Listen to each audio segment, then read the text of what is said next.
Assalamu alaikum, dear viewers.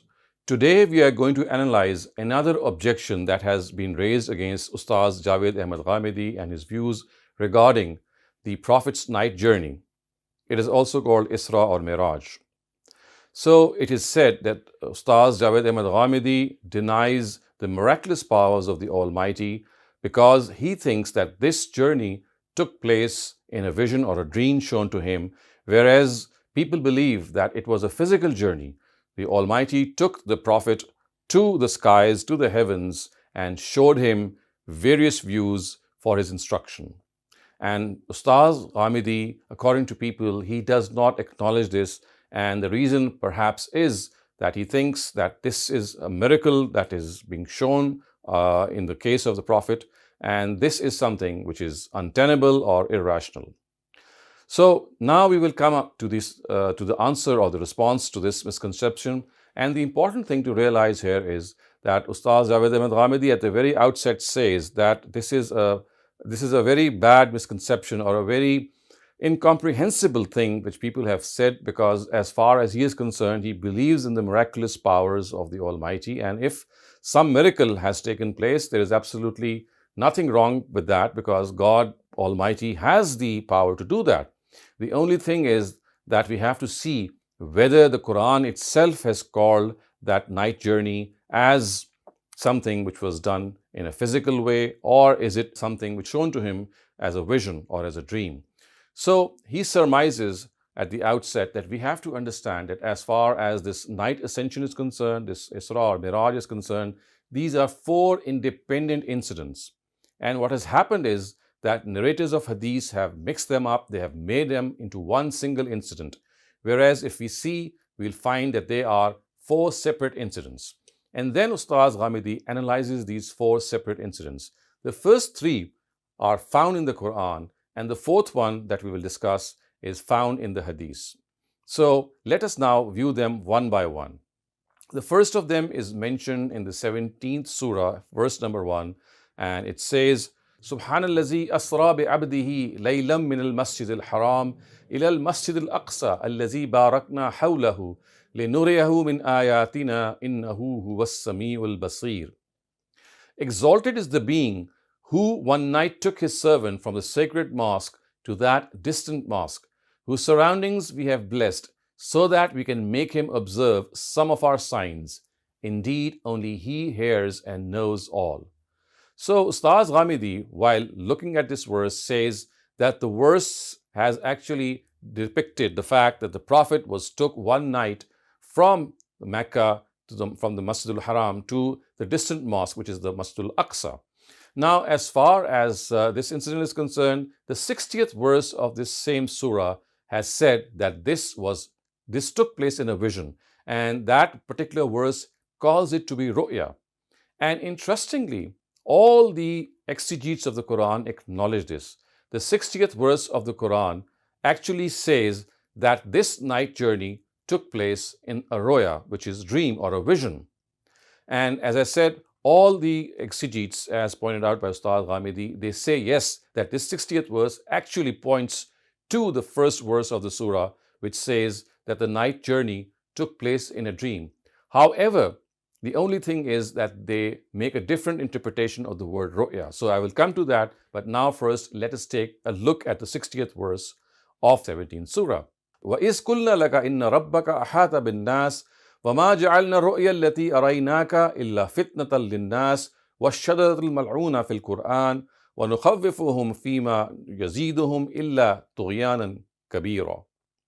And remember when we said to you, your Lord has surrounded the people, and that dream we showed you, we only made it a trial for the people, and that tree as well, which has been cursed in the Quran. And we frightened them, but this thing is merely increasing them in their extreme rebelliousness. So viewers, if you look at the verse ru'ya, this is pointed out by Ustaz Ghamidi. He says that the word ru'ya is a common word used for a dream or a vision. And this is basically what the Quran has said. And if you look up parallel verses in the Quran, and about 700 narratives of the Prophet also mention this word ru'ya. So the word ru'ya actually refers to a dream. It's just an Arabic parallel of the word dream. And everywhere in the Quran, it has been used as a dream. And as I said, there are about 700 variants in hadith literature which also say that this word roya, the way these hadiths depict it, is basically a dream. So when the Quran calls something to be a dream or a vision, who are we to have an opinion otherwise? And as I just said, the word ro'ya, the way it has been mentioned here, it is a very common Arabic word. And this Arabic word, as I said, is something which is also used copiously in the Quran. In fact, giving some examples himself, Ustaz Ghamidi has said that if you look at the usage of this word, you'll see that how often it has been used in this meaning to connote a dream.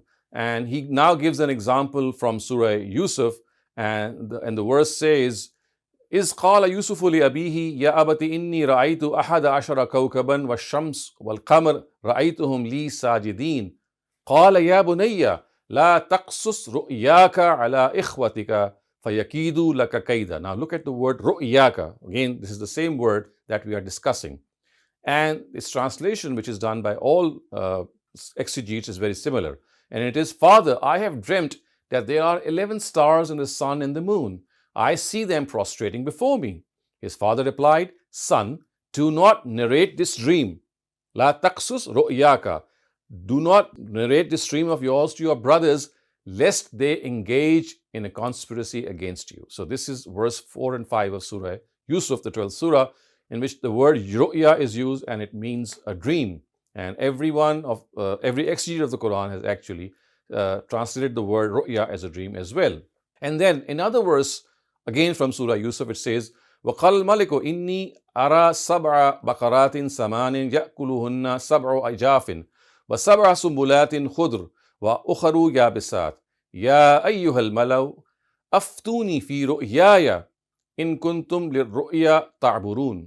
So again, you can see the word ru'ya being used here, twice in fact in this verse. And the translation again, very, very common amongst all translators and exegetes of the Quran.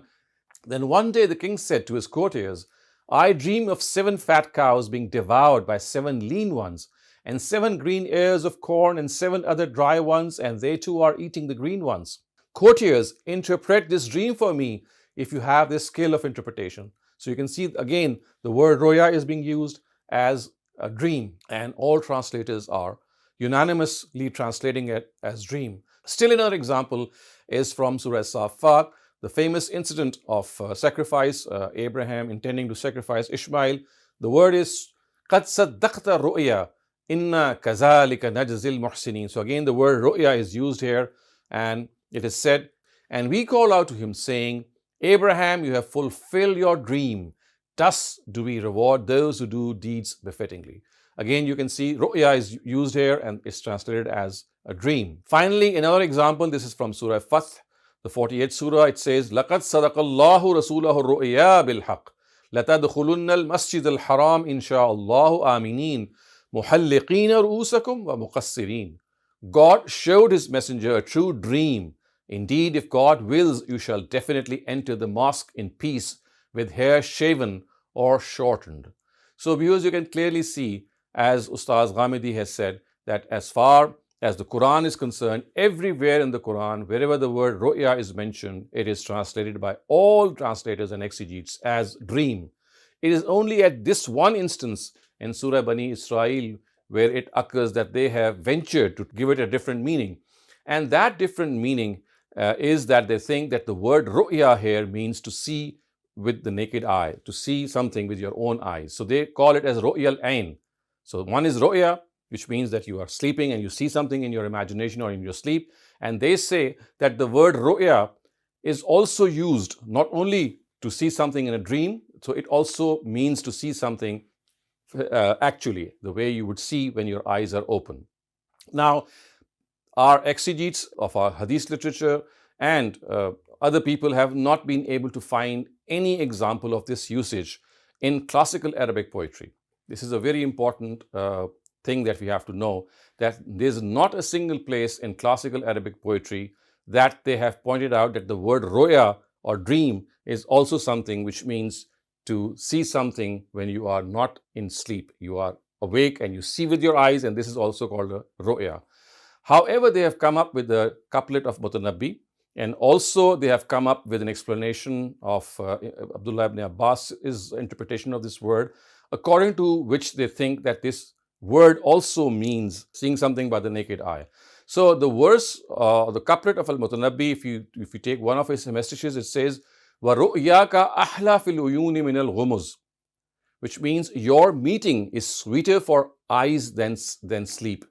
Now this narrative is by Al-Mutanabbi. Before we actually see what it means, the first thing that we have to understand is that he does not belong to that era of poets which can be used to adduce any meaning from.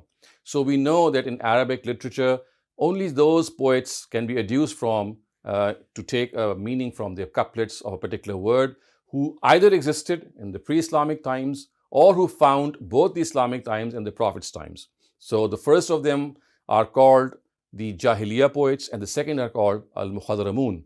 So in order for a poet to be eligible that his poetry can be adduced to take a meaning from a word, to find the meaning of a word, then he has to belong to either the Jahiliyyah period or to the Al-Mukhadaramun period. Now the first thing that comes to light is that this couplet or this line is from Al-Mutanabbi, and he was in the 3rd century, and he does not belong to these two eras, and therefore anything that he says does not qualify in the first place. But the important thing is that Ustaz Ghamidi has pointed out that even if you take this couplet, you'll see that Mutanabbi himself is not taking this word ru'ya to mean that you see something from your naked eye. Here what he is actually saying is that the word ru'ya means the eye of your imagination, which is something that you see, but of course in that case the word is used metaphorically. It's not used in the literal meaning that you see from your naked eye. When I say that I see something from the eye of my imagination, it is not seeing the way we see things. It is basically imagining something. So the narrative says, وَرُؤْيَاكَ أَحْلَى فِي الْعُيُونِ مِنَ الْغُمُزِ, your meeting is sweeter for eyes than sleep.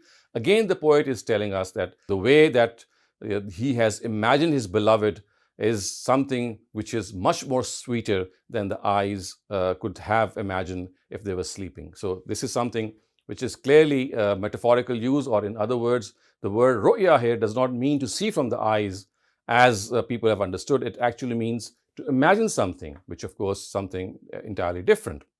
So another thing that people have brought up to critique Ustaz Ghamidi's view is that not only Mutanabbi but also Abdullah ibn Abbas has said that the word ru'ya can be used to connote the fact that you see something from your naked eye. And for this they cite the athar or an opinion of Abdullah ibn Abbas.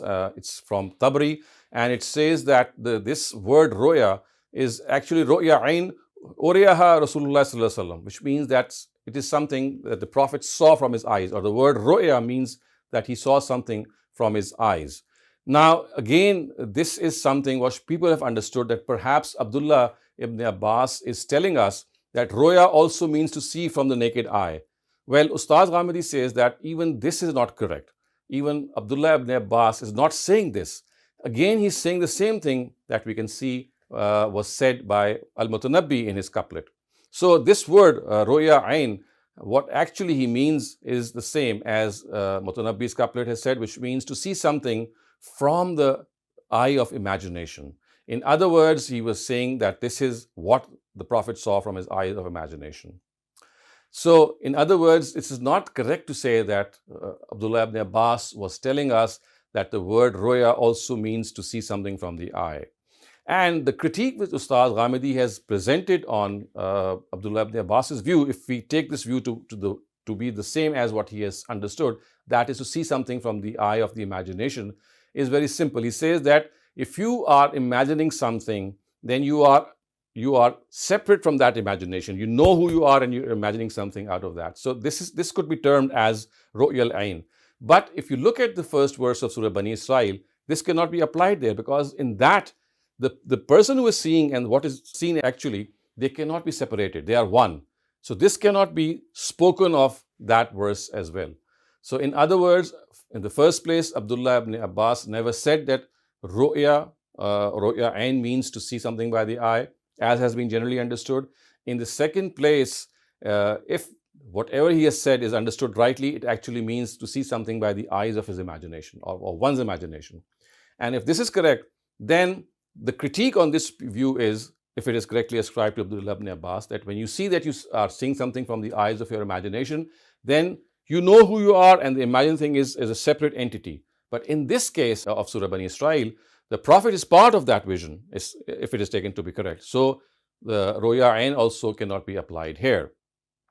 Now let us come to the second and third instances which are found, and as I said, they are found in the Quran, and both of them occur, in fact, in Surah Najm, which is the second and the third incident, and these two occurring together. So they say, وَالنَّجْمِ إِذَا هَوَى مَا ضَلَّ صَاحِبُكُمْ وَمَا غَوَى وَمَا يَنْطِقُ عَنِ الْهَوَى إِنْ هُوَ إِلَّا وَحْيٌ يُوحَى عَلَّمَهُ شَدِيدُ الْقُوَى ذُو مِرَّةٍ فَاسْتَوَى وَهُوَ بِالْأُفُقِ الْأَعْلَى ثُمَّ دَنَا فَتَدَلَّى فَكَانَ قَابَ قَوْسَيْنِ أَوْ أَدْنَى فَأَوْحَى إِلَى عَبْدِهِ مَا أَوْحَى مَا كَذَبَ الْفُؤَادُ مَا رَأَى أَفَتُمَارُونَهُ عَلَى مَا يَرَى. So this is the second incident, and it is described in the first 12 verses of Surah Najm.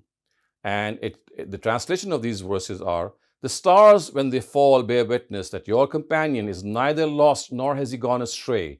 He does not speak out of his own fancy. The Quran is but a revelation sent down to him. He has been taught by one mighty in power, towering in character and endued with wisdom. Thus he appeared such that he was on the higher horizon. Then he drew near and bent down until he was within 2 bows' length, or even closer. God then revealed to his servant that which he revealed.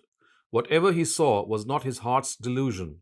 Then will you now quarrel with him over what he is seeing with his eyes? This is the second incident, viewers, and Ustaz Ghamidi says that this is actually Gabriel, whom the Prophet saw, and he was standing on this earth, on this very planet, and he saw Gabriel. And this is something which is absolutely clear.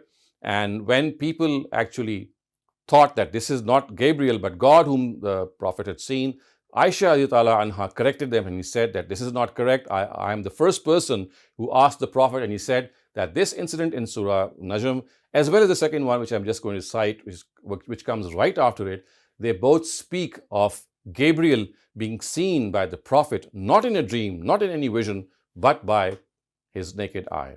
So let's now move on to the third incident, which is actually also part of Surah Najm, and these are the very next verses of Surah Najm. So they read, وَلَقَدْ رَآهُ نَزْلَةً أُخْرَى عِنْدَ سِدْرَةِ الْمُنْتَهَى عِنْدَهَا جَنَّةُ الْمَأْوَى إِذْ يَغْشَى السِّدْرَةَ مَا يَغْشَى مَا زَاغَ الْبَصَرُ وَمَا طَغَى لَقَدْ رَآ مِنْ آيَاتِ رَبِّهِ الْكُبْرَى. And he has seen him once again descending near the farthest lot tree, close to which is the paradise of repose, when the lot tree was being covered with that which was covering it. His sight did not falter, nor lost its poise. He has seen his Lord's great signs. Look at the words, his sight did not falter, nor lost its poise. Again, these very words show that the Prophet was seeing something with his naked eye. He was not dreaming, and he was actually viewing Gabriel. And as I said earlier on, both these incidents, they occurred in the time when the Prophet was actually physically, visually seeing Gabriel descending from the heavens. So these are now the 3 incidents that we have covered. And in this regard, as I said, these 2 incidents cannot be made any part of Isra or the night journey, because these 2 incidents clearly show that the Prophet saw Gabriel descending, and it is not part of any journey of his that he did or any ascension that he undertook. Let us now look at the 4th incident.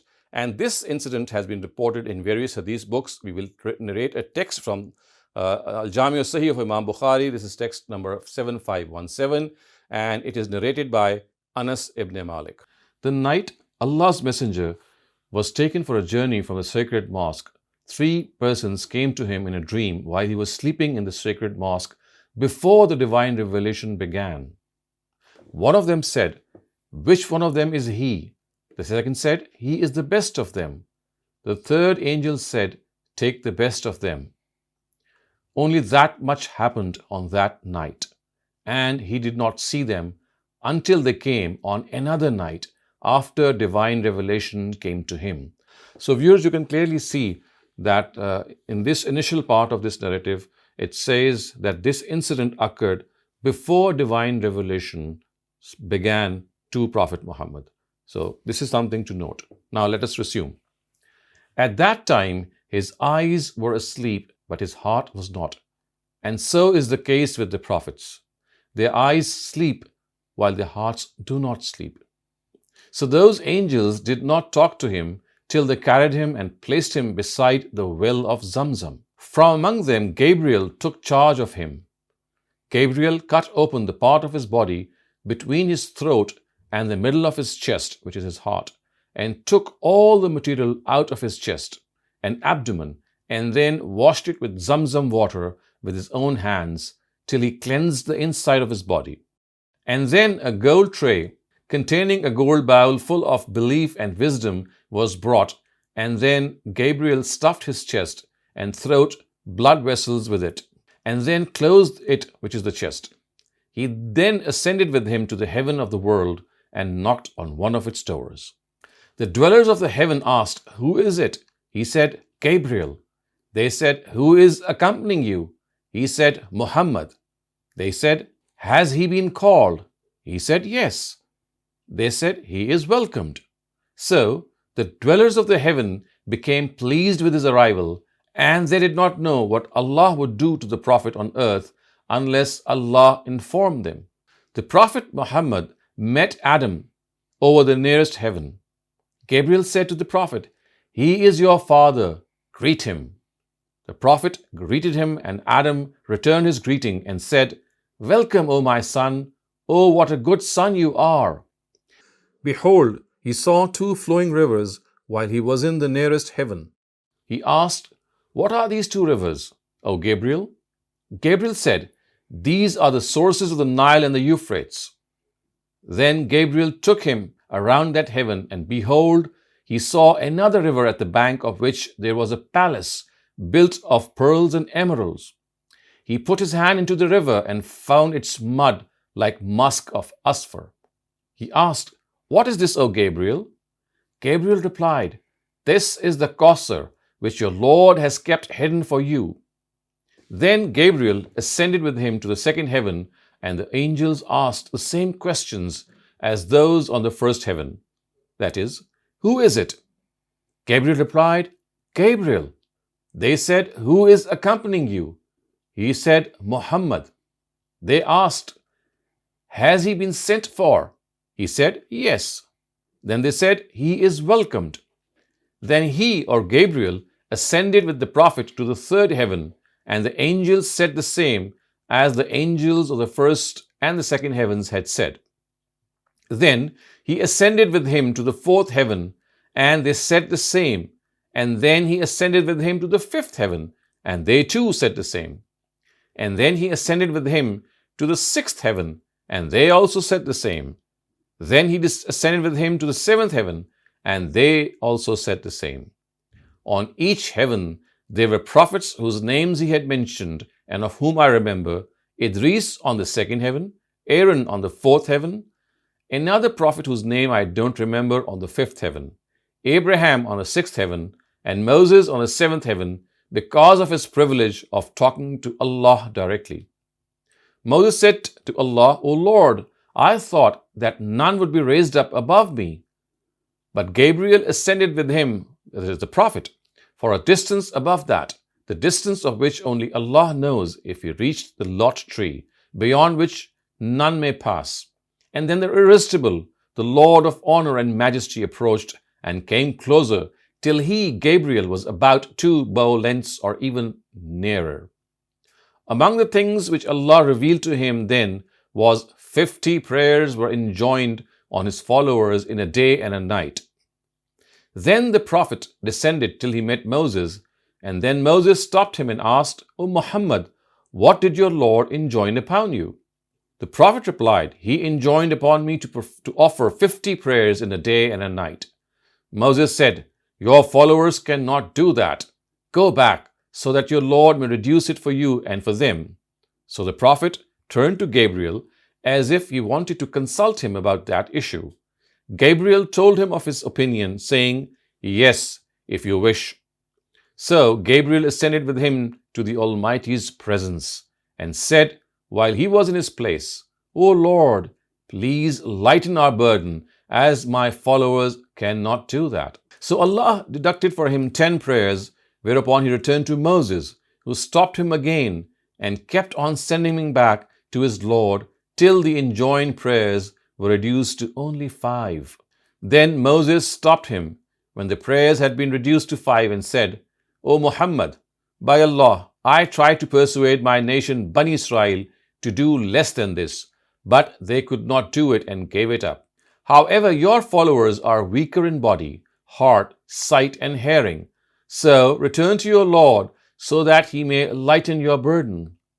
The Prophet turned towards Gabriel for advice, and Gabriel did not disapprove of that. So he ascended with him for the 5th time. The Prophet said, O Lord, my followers are weak in their bodies, hearts, hearing, and constitution, so lighten our burden. On that, God said, O Muhammad. The Prophet replied, Labbaik and Sa'daik, which means I am present. Allah said, the word that comes from me does not change, so it will be as I enjoined on you in the mother book. Allah added, every good deed will be rewarded as 10 times, so it is 50 prayers in the mother of the book in reward, but you are to offer only 5 in practice. The Prophet returned to Moses, who asked, what have you done? He said, he has lightened our burden. He has given us for every good deed a 10-fold reward. Moses said, by Allah, I tried to make the Bani Israel observe less than that, but they gave it up. So go back to your Lord that he may lighten your burden further. Allah's messenger said, O Moses, by Allah, I feel shy of returning too many times to my Lord. On that, Gabriel said, descend in Allah's name. The Prophet then woke while he was in the sacred mosque at Mecca.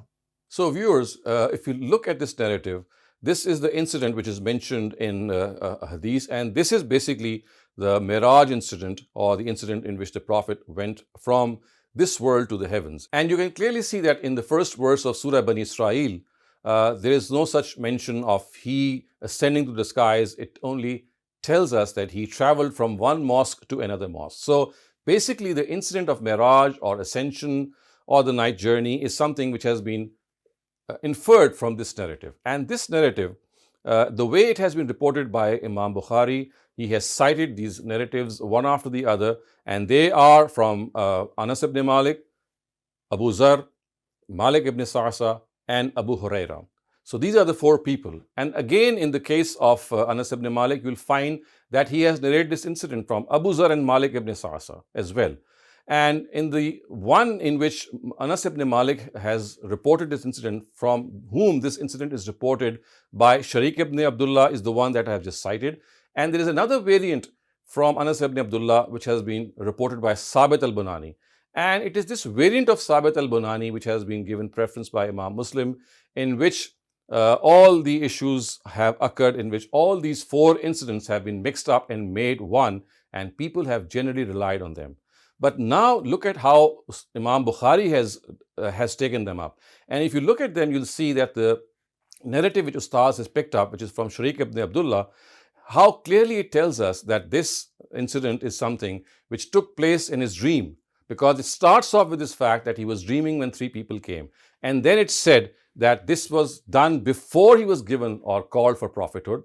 The first time it was done, and the second time it was done was later on. So clearly you can see that this has happened.